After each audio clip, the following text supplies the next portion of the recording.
All right. Welcome back. I am here again with Coach Morgan Bungers. Morgan, thanks so much for joining me. We might Absolutely. step on some toes today. You ready for that? I like it. I'm excited for it. I am too. Here's the deal. I know you've had this experience. I've had this experience where we're both working with a lot of people who are using GLP-1 medications. And for the uninitiated, we're talking about those prescription weight loss drugs, injections that essentially delay gastric emptying. So you have less hunger, you have fewer cravings. A lot of people refer to that as less food noise, and they're helping people lose a lot of weight. And I want to be clear, Morgan and I are not here to bash GLP-1s at all. We are not. You do you. You make your decisions with your medical care team. We are not doctors. We do not play them on the internet. You're not going to get any shade or shame from Morgan or from myself about this. However, the reason that I wanted you to talk with me about this is I have a very, very strong opinion, and I want you to weigh in on it. My sense is if you are taking a GLP-1 drug and you are not consistently and effectively training, you are being reckless with your health. And before I kick it over to you for your thoughts, and if you think I'm wrong, if you think I'm right, what you think about it, here's what we know. Yes, these drugs are helping people lose weight. No doubt about it. That is undisputed. What really concerns me, but there is a workaround, is that anywhere from 30 to 40% of the weight that people are losing on these drugs is muscle, and that scares the crap out of me. I think that is, if nothing is done by the individual taking the drugs to counter that, I think that is so insanely dangerous. Like, think about it this way. If somebody was on a GLP-1 drug and say they lost 40 pounds, amazing, right? We think like you lose 40 pounds, that can change your life.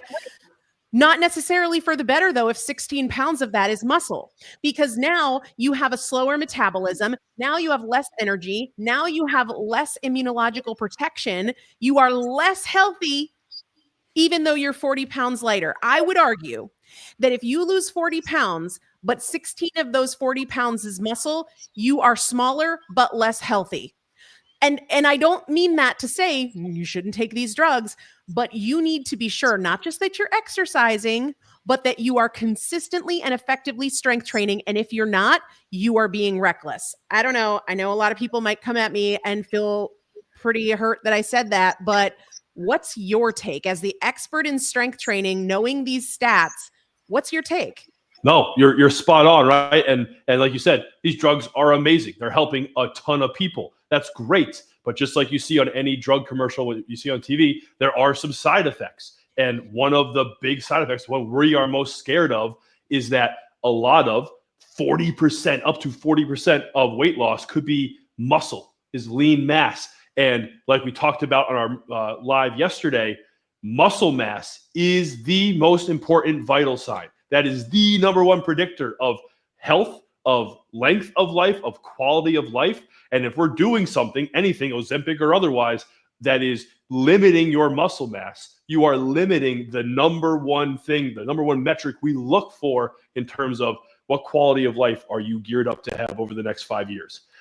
So it's not an and or, right? It's not don't take a GLP-1 because they are very helpful for a lot of people, but it's do take this and have the right precautions, take the right actions to maintain or even improve your muscle mass while taking these drugs.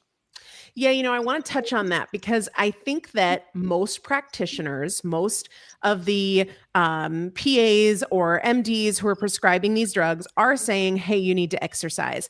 My big concern for my clients and people I've never met before is that they're like, yeah, I'm exercising. I'm good. Like, I'm on these drugs and I'm exercising. That is not the same thing as ensuring that you are maintaining your muscle mass. Now, I want to say this.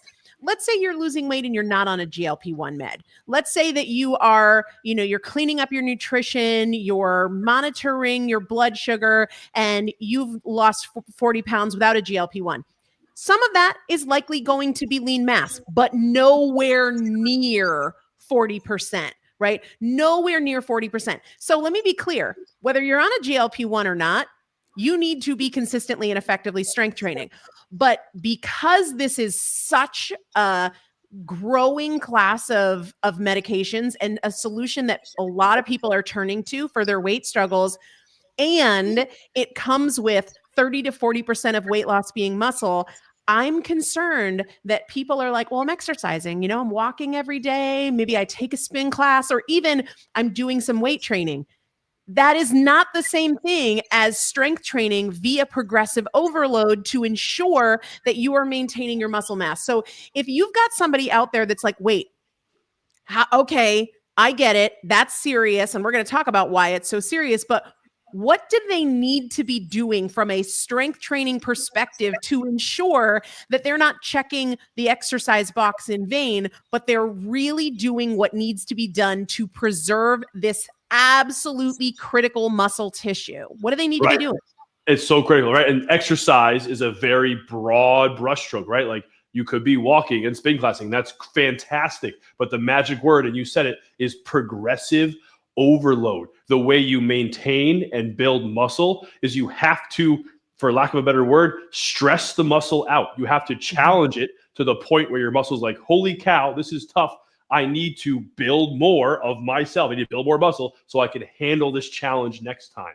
And the way you do that, the mechanism is progressive overload. You use the right weights, the right amount of reps, and the right amount of sets so that your muscle feels that stress in an appropriate way. And we dig deep into this in the free ebook that we're giving out. We describe how to do it, how often to do it, what movements to do it with, and what the whole concept of progressive overload looks like. I think one of the ways that I like to describe this is if let's say you're doing a shoulder press or you're doing a bicep curl and you get to rep 10 and you could do 15 or you could do 20, like you're just kind of rep them out, I got this all day long. That's not going to do anything to preserve your muscle mass.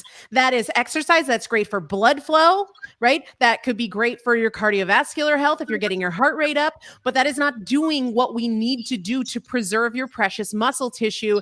And so in this description, we've got a link for the ebook. That's probably the best thing you can do. It's totally free. And we want you to really understand what this means and what this doesn't mean, because if you are doing something that is going to set you up to potentially lose 40% of your muscle mass, I want to go so far as to say, if you are not going to consistently and effectively strength train through progressive overload, don't take the drugs. It's not worth the risk. One of the things that's crazy to me is naturally, even without these drugs, we lose muscle every single year, starting in our 30s, just as a function of aging, if we are not consistently and effectively strength training. So then you're going to tell me you're not only having those age-related losses, you're then compounding them with the losses associated with this class of drugs. It's not worth the pounds that you lost that were fat, because it's not just a matter of, well, you lost muscle, so now your metabolism is slower. So if you were to get off of these drugs, you have a way slower metabolism. And so rebound weight gain is guaranteed. But what's worse than that is, and I think gets overlooked most, because some people are like, cool, well, I'll just stay on the drugs. Like, that's not a big deal. That's not a problem. Look, I'm not going to tell you what to do with that, but let's not deny it's not just a matter of your metabolism. With less muscle means less immune power, less energy, less ability to protect your body if you were to fall. And then you're just compounding this. It's like a race to the bottom. It really is. It is a race to the bottom, and you are being negligent with your health if you are taking these meds without progressive overload effective training. And the whole reason that I got on a soapbox about wanting to do this with you is because I think a lot of people don't know what this means, and they think they are protected because they're exercising, because they have some dumbbells, because they swing a kettlebell, and that does not mean that you are in fact protected. So we could talk about that all day long. I know you've got a hard stop here, and we don't want this video to go too long, but one of the big reasons that we hear people say, like, Well, okay, progressive overload scares me a little bit. The reason that they point to is because they say, I have bad knees or I have a bad back. And I think this is even more true in people who are carrying excess body fat, right? Their knees have been under a lot of extra strain, or maybe their back has been bad for years. And in a lot of cases, we hear people say, my doctor told me not to squat. Like it would be dangerous for me to squat, or it would be dangerous for me to deadlift. And so we talk about this in the free ebook that's linked in the description. So I hope everybody grabs a copy and sends the link to their friends and their family and all of that.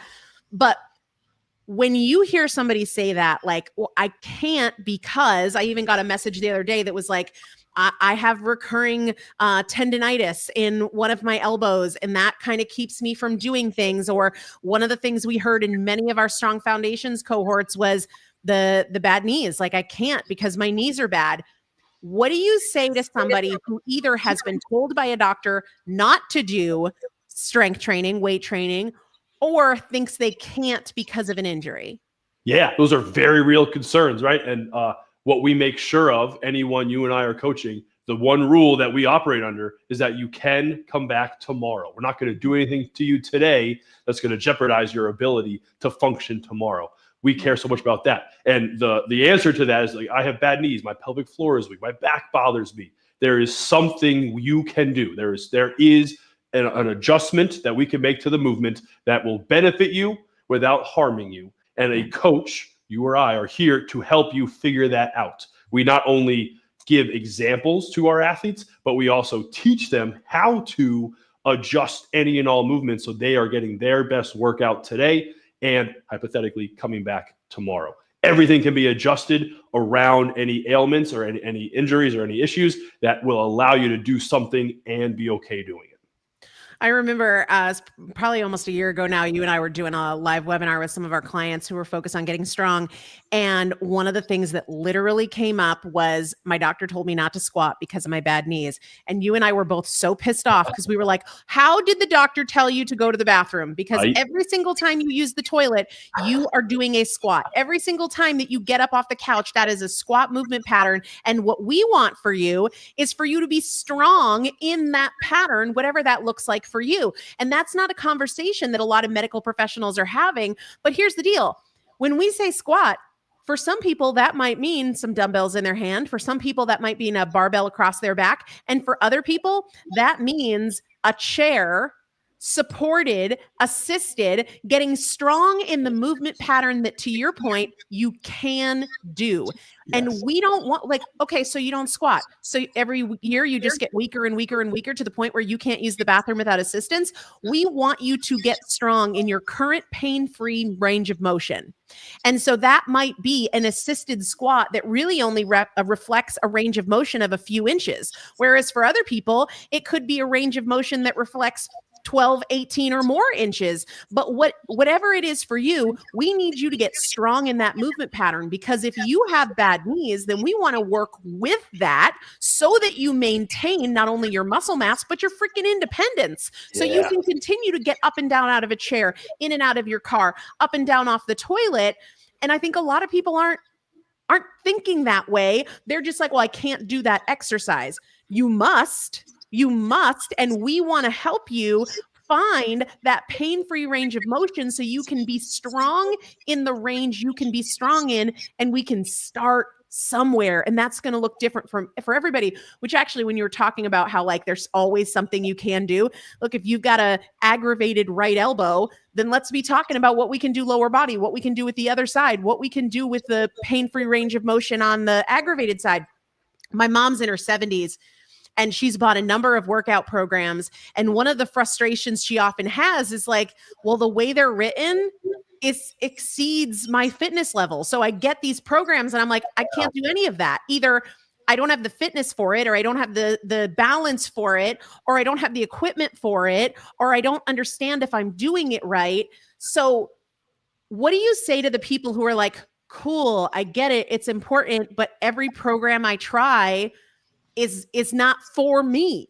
Yeah, didn't work last time. How is this one any different, right? Yeah. And the two big differences are, you're doing this with us. This is a conversation always. Hey, something didn't feel good. They'll message you or I will respond back with adjustments, with suggestions. There is full on guidance. This isn't just some email you're getting and you're on your own trying to figure it out. Let me jump in and clarify, because I think some people don't even know what we're talking about right now. Yes. So first, we have an ebook that is totally free and is a great primer for anything. But what Morgan is referring to is, if you were to work with us, we have a Strong Foundations program that gives you videos and you have access to us for personalization. So I just want to be clear, that's what he's talking about here. But to kind of like zoom out for one quick second before I let Morgan get back into that, everything is scalable. And that's one of the things that we are so passionate about, that when you do a cookie cutter, like you just bought something from somebody else, it's not custom to your ability. And I remember after I had my twins, one of my knees was weird. I think that the loosening tendons in pregnancy just like impacted my body really differently. And so for a while, I was doing other things, other movement patterns that weren't squats, while I worked on my quads and while I worked on my hamstrings and while I worked on flexibility and mobility and all of those things, and sort of allowed my body to heal.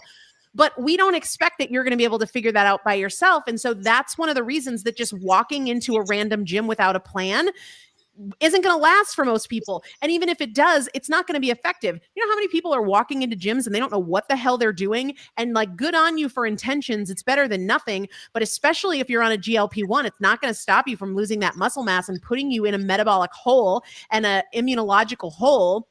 And so what Morgan is referring to is, and I'll let you continue there, the way that we approach those things differently if you're part of our Strong Foundations program. Yes. That's if you're working with us. And even if you're not working with us, the methodology we teach, what we talk about in the ebook, is adjust to what you need.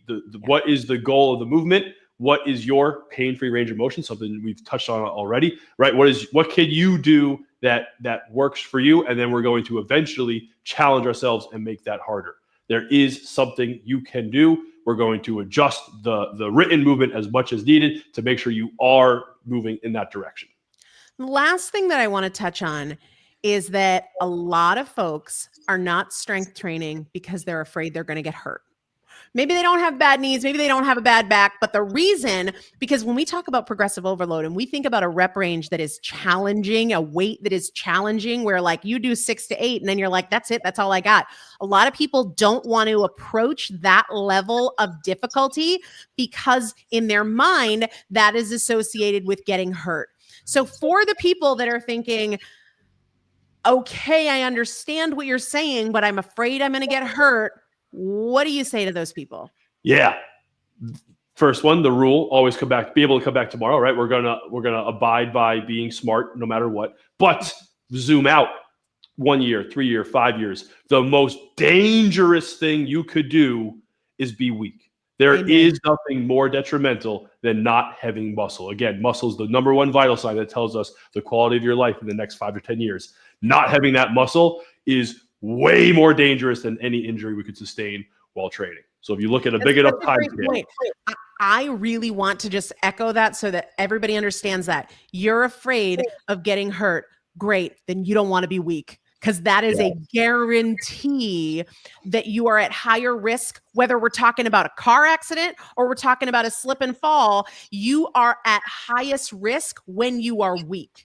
Yes. And you will get progressively weaker and weaker, not only on a GLP-1 without consistent and effective strength training, but as you age, starting in your 30s. So if you're listening to this and you're 55 right now and you haven't had the last 20 years of strength training, you're weaker now. And you know it. You know you're weaker now. The most dangerous thing for you is to be weak. But that is also why you need an intelligent approach that is personalized to you. And that's something that Morgan and I are really passionate about, because a lot of people are just trying to fit a square peg into a round hole, and then they're not surprised when they quit. Yeah, we have to really keep in mind that there are, as with everything, I mean, it doesn't matter if we're talking about mowing the lawn or we're talking about strength training. There are responsible ways to do it and there are irresponsible ways to do it. If you're going to go mow your lawn, wear shoes. You know what I mean? Like, wear shoes. You're going to cut your risk of injury down dramatically if you got shoes on your feet. The same thing is true with strength training. Have a coach. have a plan, have access to somebody or something that allows you to personalize based on your body, your equipment, your ability, even your comfort level. Hey, I think I can do it, but this feels uncomfortable. Like, I don't feel comfortable with that. Can you give me a recommendation for something different, because I don't feel comfortable with a dumbbell over my head, or I don't feel comfortable walking, holding kettlebells. Like, I'm afraid I'm going to drop them on my feet, whatever. That's something that we're really passionate about. But you don't ever have to work with us. We want to help you whether you do or whether you don't. And so that's why we created the free ebook. Initially, to be honest, we were going to charge for it. And then when it got done, we both agreed, like, this is so good. We want it to be in everybody's hands. And we know it's going to get in way fewer hands if it's not free, and way more hands if it is free. So the link is in the description right here for this video. If you have any trouble with it, just let me know. But Morgan, any final thoughts on the GLP-1 thing? I stand by my thesis that if you are taking these drugs and you are not consistently and effectively strength training, which is not the same thing as exercising. I don't mean exercising. I mean effectively strength training on a consistent basis, then you are being reckless. That's my thesis. What would you say? So reckless, right? If you are strength training and taking these drugs, you have more energy, more muscle mass, more immune health, more chances of a brighter, longer future, as opposed to taking the drug and not strength training. All you have is you weigh less on the scale, and you're way more likely to be sick and be injured and live a less quality of life in the future. Yeah, which isn't what you're doing it for, right? No, you're that's not the sacrifice you're making. And so, like, we're not here to tell you not to take these drugs. We are here to tell you, if you're going to, you need to take this seriously, because if you don't take this seriously, you're truly putting your health at risk. That is not extreme. That is not hyperbole. That is just fact, based on the fact that we know that if you lose 40 pounds, up to 16 of it could be muscle mass. And that is dangerous. That is straight up dangerous on so many different levels. And it's easy enough to avoid. We want to help you do that. So use the link in the show description, grab that free ebook, send the link to your friends, to your parents, to your loved ones, because we need more people taking this seriously and making a difference. And your health will improve because of it. Your energy will improve because of it. Your metabolism will improve because of it. We're going to do another video soon, but thank you so much, Morgan. This was a lot of fun, and I hope people take it really seriously. Absolutely. Take it seriously.